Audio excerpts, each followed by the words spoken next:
National council of educational research and training یعنی NCERT نے جماعت 8ویں کی سماجی علوم کی ایک نصابی کتاب اپنی ویب سائٹ سے ہٹا دی ہے۔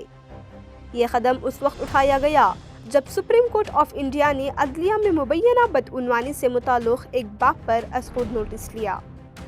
اس باب میں عدالتی نظام کو درپیش مسائل کا ذکر تھا، جن میں ججوں پر مبینہ بدعنوانی کے الزامات، مقدمات کا غیر معمولی بوجھ اور ججوں کی کمی شامل تھی۔ سپریم کورٹ نے ان نکات پر سخت اعتراض کیا۔ سرکاری ذرائع کے مطابق مرکزی حکومت بھی اسکولی نصاب میں اس قدر حساس موضوع شامل کیے جانے سے ناخوش تھی۔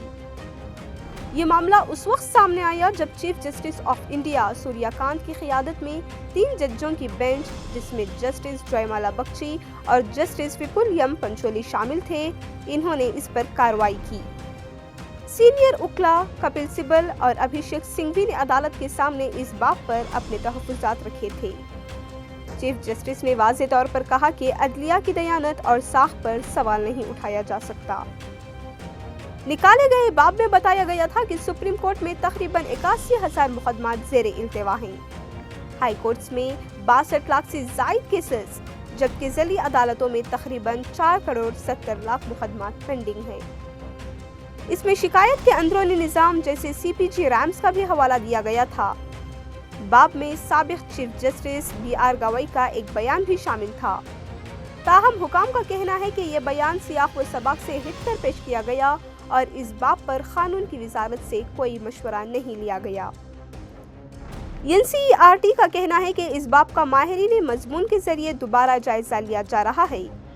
دہلی کے اسکولوں کو فی الحال اس باب کی تدریس روکنے سے متعلق کوئی ہدایت جاری نہیں کی گئی۔ دوسری جانب مرکزی وزیر قانون ارجن رام میگھوال نے پارلیمنٹ کو بتایا کہ سال 2016 سے 2025 کے درمیان ججوں کے خلاف مجموعی طور پر 18,639 شکایات درج کی گئی ہیں۔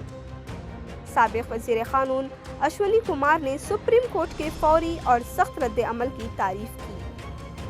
اس پورے معاملے کے بعد ایک بار پھر یہ بحث تیز ہو گئی ہے کہ اسکول تعلیم میں حساس آئینی اداروں پر گفتگو کس حد تک اور کس انداز میں ہونی چاہیے۔